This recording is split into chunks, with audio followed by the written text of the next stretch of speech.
हर्षवर्धन त्रिपाठी पर सवाल उठा रही थी ना, अभी आपके सामने है, देख लीजिए। जेडीयू के प्रवक्ता हर्षवर्धन त्रिपाठी की इस राय पर कह रहे हैं कि वो घोड़े दौड़ा रहे हैं। आप खुद देख लीजिए, अब आप खुद ही देख लीजिए, आपके सामने मैंने एग्जाम्पल दे दिया। आप कह रही थी ना वो एक ही पक्ष लेते हैं, एक ही पक्ष लेते हैं, देख लीजिए। देखिए सब नहीं अरे मैंने हर्षवर्धन जी को पॉइंट करके नहीं बोला, मैंने ये नहीं बोला जेडीयू का पक्ष लेते हैं, अलग बात है। देखिए उनकी सोच, उनकी मानसिकता, मैंने सारे लोगों के लिए बोला, मैंने हर्षवर्धन जी के लिए नहीं बोला। बिहार के आने वाले मुख्यमंत्री की, तो अब बिहार को जरूरत है एक युवा मुख्यमंत्री का, जो एक अब जो नीतीश कुमार जी हैं 20 साल राज किया उन्होंने, नो डाउट, लेकिन अब बदलाव की जरूरत है। अब बिहार में बदलाव होकर रहे। ठीक है, ओके अजय उपाध्याय, ऑलरेडी रुक जाइए, मधु एक सेकंड रुकेगा। आज बोलिए क्या कह रहे थे?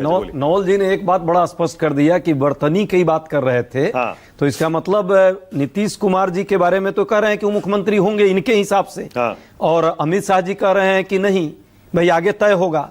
तो इसका मतलब अमित शाह की बर्तनी लगता है गड़बड़ हो गई है क्या?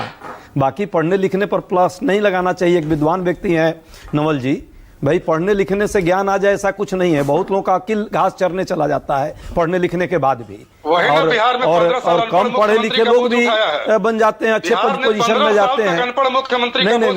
नहीं, ये अनपढ़ तो प्रधानमंत्री जी को आप कह रहे हैं, उनको गाली क्यों दे रहे हैं? अभी आरपी सिंह साहब गड़बड़ करने लगेंगे आपसे, फिर लड़ाई आप लोगों में आपस में हो जाएगी। प्रधानमंत्री जी बेचारे कौन सा डिग्री है उनको पता नहीं है, और ये अमित शाह जी की कौन सी क्लास तक पढ़ाई की है।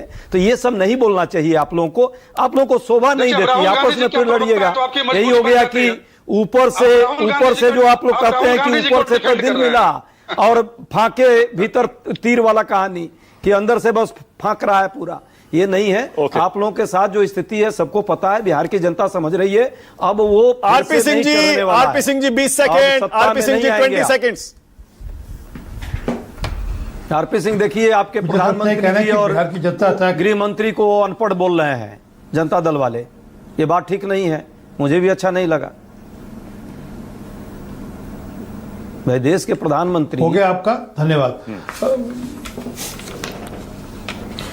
मैं अपेक्षा करूंगा बीच में टोका नहीं, बिल्कुल टोकता नहीं किसी को मैं। बोलिए। बिहार तय करेगा कि उन्होंने 420 को पिक करना है या 420 वाले कैंडिडेट को चुनना है, या एक ईमानदार 780 छवि वाले जिन्होंने 20 साल सेवा करी, जिन्होंने बेटियों को बाइसाइकिल दी, महिलाओं को आरक्षण दिया, 50% आरक्षण दिया, 33% आरक्षण पुलिस की नौकरियों में दिया, और अभी 10,000 रुपया लगभग 1 करोड़ बहनों को दिया। ताकि देखो अच्छी बात नहीं है, ये हो गया ना शुरू, जैसे शीशा देखा। अरे आपने 10 बातें बोली, मानक ये ठीक नहीं है, मानक ये ठीक नहीं है, ये डिबेट नहीं। मैं थोड़ा कह रहा हूँ, मुकदमा दर्ज है। अरे आपके नेता भी बेल पर है, आप फालतू मत छोड़िए। राहुल गांधी भी बेल पर है, सोनिया गांधी भी बेल पर है, और तेजस्वी यादव भी बेल पर है। हाँ 840 नहीं, ये मिलाकर 420 मिलाकर ज्यादा हो जाता है। हर्षवर्धन त्रिपाठी और पंकज शर्मा को जरा स्क्रीन पर लाइए। हर्षवर्धन त्रिपाठी और पंकज शर्मा को स्क्रीन पर लाइए। क्या पंकज जी कह रहे हैं महागठबंधन को एज है? आपसे पंकज जी क्या कोई सीटों का आंकड़ा बता सकते हैं क्या पंकज शर्मा, जब आप कह रहे हैं अब और आगे हो गया महागठबंधन? बताना तो इस वक्त ठीक नहीं होगा, लेकिन यह है कि अच्छे बहुमत से सरकार राष्ट्रीय जनता दल, कांग्रेस पार्टी और उनके सहयोगी दलों की बन रही है, ये पूरी तरह स्पष्ट है।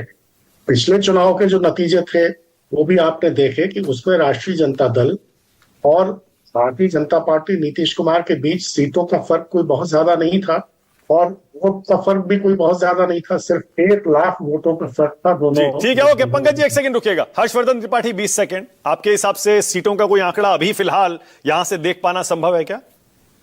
नहीं, सीटों का आंकड़ा तो नहीं देख सकते, लेकिन मुझे लगता है कि अगर एक लाइन में मेरी राय आप जानना चाहते हैं तो बिहार में महाराष्ट्र होने जा रहा है। अरे बाप रे। और ये चर्चाएं सही कह रहे हैं बिल्कुल हर्षवर्धन जी, एक तबके में, पत्रकारों में, विश्लेषकों में, मीडिया में, सोशल मीडिया में, सब जगह ये चल रहा है। लेकिन ऐसा तो नहीं कि हाल में जो 10,000 रुपए महिलाओं के अकाउंट में डालना, उसके बाद 1,90,000 का और वादा है, ऐसे में कहीं महाराष्ट्र और मध्य प्रदेश तो नहीं होने जा रहा है? आपको क्या लगता है? कमेंट में बताइएगा। मेहमानों का धन्यवाद। छोटा सा ब्रेक ले रहा हूं, देखते रहिए News 24।